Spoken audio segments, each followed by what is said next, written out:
Una cuestión, diría yo que importantísima y trascendental en lo que tiene que ver con el desarrollo de las personas y el desarrollo del talento humano tiene que ver con esto, ¿no? Esta palabrita que está aquí abajo, que dice retroalimentación. Es una actividad y es una responsabilidad del área de recursos humanos poder formar a los líderes, a los responsables de cada área en esta práctica, ¿no? En la retroalimentación.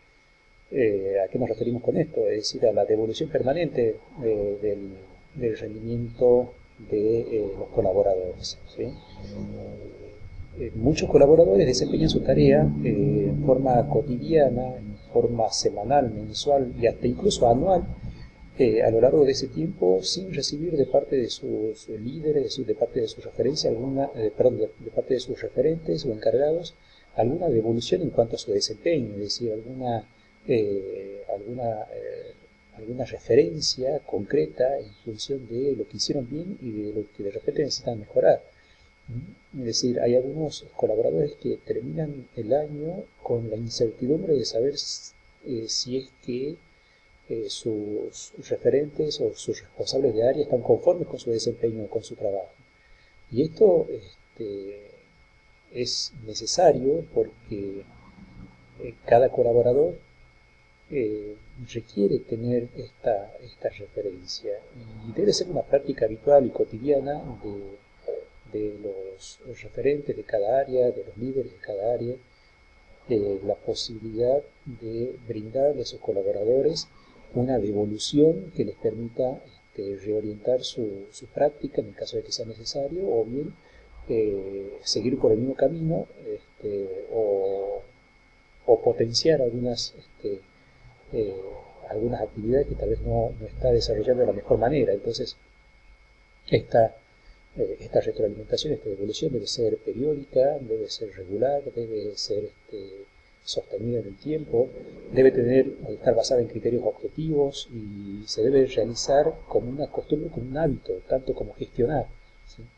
Si no tenemos esta retroalimentación, el, nuestros colaboradores no van a tener la referencia de hacia dónde va su desarrollo, ¿sí?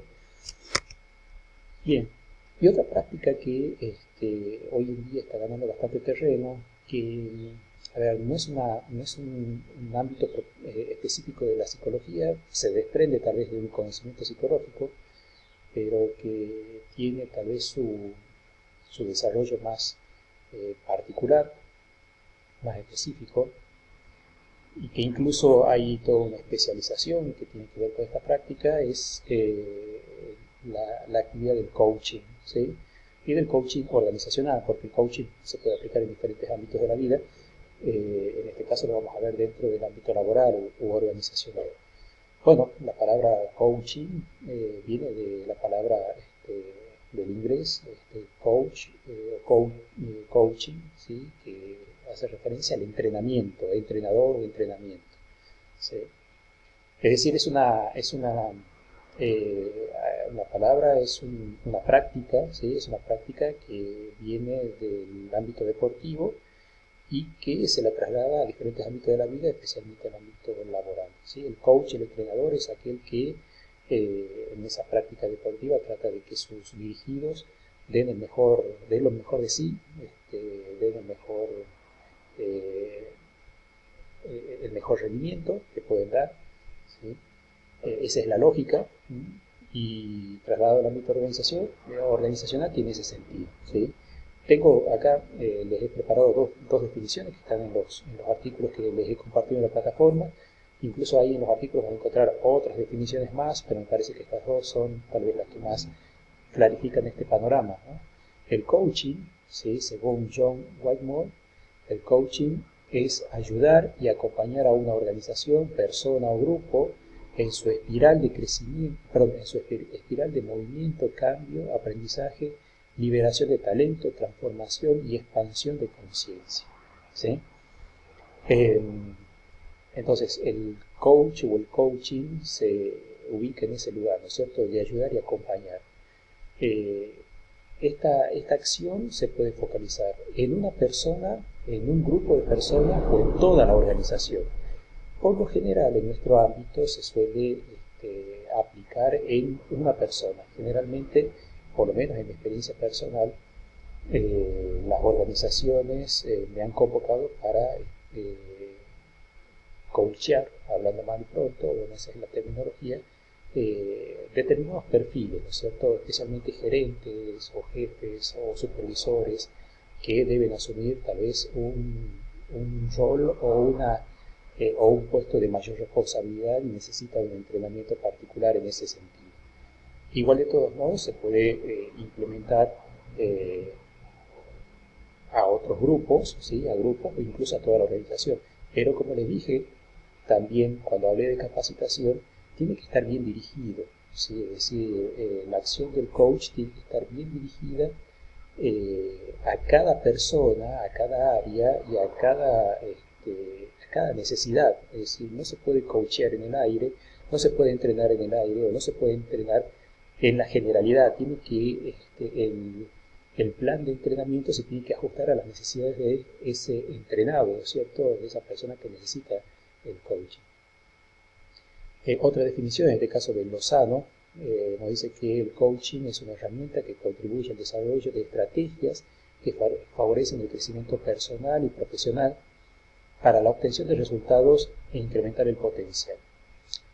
En combinación estas dos definiciones se complementan, ¿sí?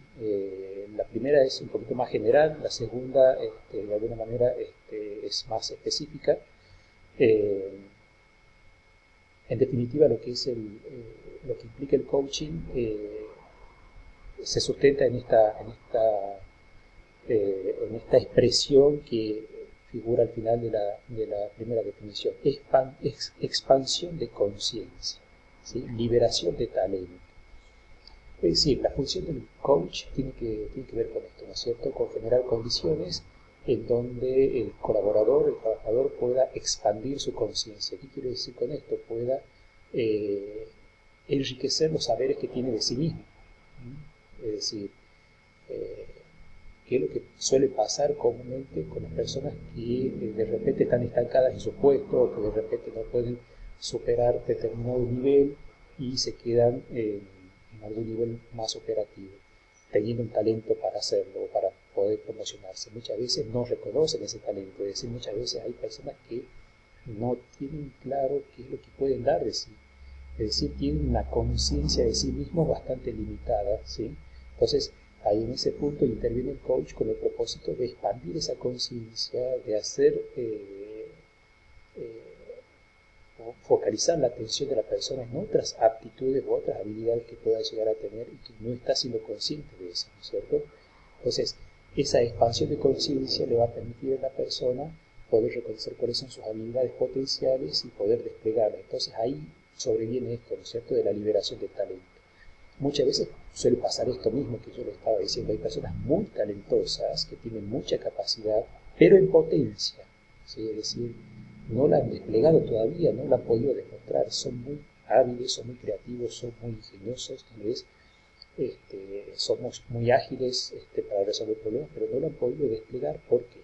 Porque hay alguna barrera que tiene que ver con lo mental, que tiene que ver con lo anímico, que tiene que ver con lo psicológico, que incluso tiene que ver con su propia valoración y su propia autoestima, ¿sí? Hay personas que son muy capaces, pero que no se reconocen así, es decir, que no se valoran de esa manera, porque tal vez nadie los ha valorado, tal vez nadie ha respetado sus opiniones, o tal vez nadie los ha estimulado. Entonces hay alguna cuestión más bien personal que limita la posibilidad de desplegar esa potencialidad. El coaching tiene una idea positiva de las personas, una idea optimista de las personas, considerando que cada uno de nosotros tiene un potencial o un amplio potencial para desplegar, solo que hay que poder descubrirlo y hay que entrenarlo, ¿sí? Y el entrenamiento parte de ahí, parte de la necesidad de reconocer cuáles son las potencialidades que cada uno tiene y poder empezar a implementarlas en la vida cotidiana con algunas actividades, algunos ejercicios, este, eh, algunas experiencias, ¿sí?, que propone el coach para que la persona pueda sentirse más eficaz en alguna actividad, ¿sí? Hay entrenamientos que se focalizan en alguna necesidad, ¿sí? Hay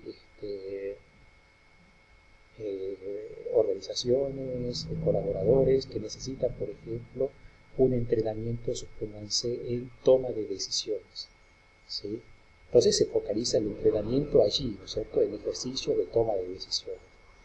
O hay incluso organizaciones o personas que necesitan un entrenamiento en lo que tiene que ver con la habilidad de la oratoria o de la comunicación efectiva. Entonces van a requerir ese entrenamiento allí. Se harán ejercicios que tienen que ver con la posibilidad de transmitir mensajes persuasivos, incluso la posibilidad de generar alguna imagen positiva de sí mismo a través de la vestimenta, ¿sí? Hay coaching que enseñan incluso a las personas a poder vestirse en relación a su puesto, ¿no es cierto?, en relación a lo que requiere, ¿sí?, el nivel de responsabilidad del puesto. ¿Sí? Yo pude participar de algunas sesiones de coaching en donde, por ejemplo, coaching para docentes daba una serie de recomendaciones o tips, si se quiere, que favorecía la posibilidad de un mejor desempeño a nivel docente, ¿no es cierto?, desde la vestimenta incluso, ¿sí?, de cómo vestirse, qué colores elegir, cómo llevar la ropa, es decir, cuestiones como esas también entran dentro de lo que es el coaching. Por supuesto que también entran otras cuestiones que son mucho más específicas, como por ejemplo esto, ¿no es cierto?, la toma de decisiones, el pensamiento estratégico y esas cuestiones. El coaching organizacional dentro de la empresa, según Lozano, es aplicable en cada uno de los aspectos de nuestras vidas y a nivel empresarial se convierte en una herramienta capaz de desarrollar, potencializar las capacidades de los empresarios, líderes y colaboradores como contribución al cumplimiento de los objetivos organizacionales y el incremento de la competitividad. En este punto yo quiero hacerles alguna recomendación, alguna aclaración y alguna advertencia, por qué no decirlo.